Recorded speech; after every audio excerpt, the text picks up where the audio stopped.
বনবিথির বন্ধুরা। সবুজে ঘেরা এক ঘন জঙ্গলে থাকত ছোট্ট হরিণছানা বাম্বি। সে ছিল দুরন্ত, কৌতূহলী আর হৃদয়ভরা মায়া নিয়ে বেড়ে ওঠা এক ছোট প্রাণী। তার সবচেয়ে কাছের বন্ধুরা ছিল ছোট্ট খরগোশ টাম্পার আর সুবাসী স্কাঙ্ক ফুল। প্রতিদিন সকালে তারা তিনজন মিলে বেরিয়ে পড়ত জঙ্গলের নানা পথ ঘুরে দেখতে, যেখানে সূর্যের আলো পাতার ফাঁক দিয়ে নেমে আসত, পাখিরা গান গাইত আর বাতাসে মিশে থাকত ফুলের গন্ধ। একদিন হঠাৎ আকাশে কালো মেঘ জমল। ঝড় উঠল, গাছপালা দুলে উঠল। ছোট ছোট প্রাণীরা গুহায় লুকিয়ে পড়ল।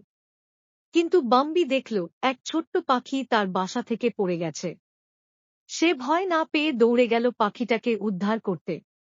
ঝড়ের মধ্যে বাম্বির সাহস দেখে টাম্পার আর ফুলও এগিয়ে এলো। তারা একসঙ্গে পাখিটাকে নিরাপদ আশ্রয়ে নিয়ে গেল।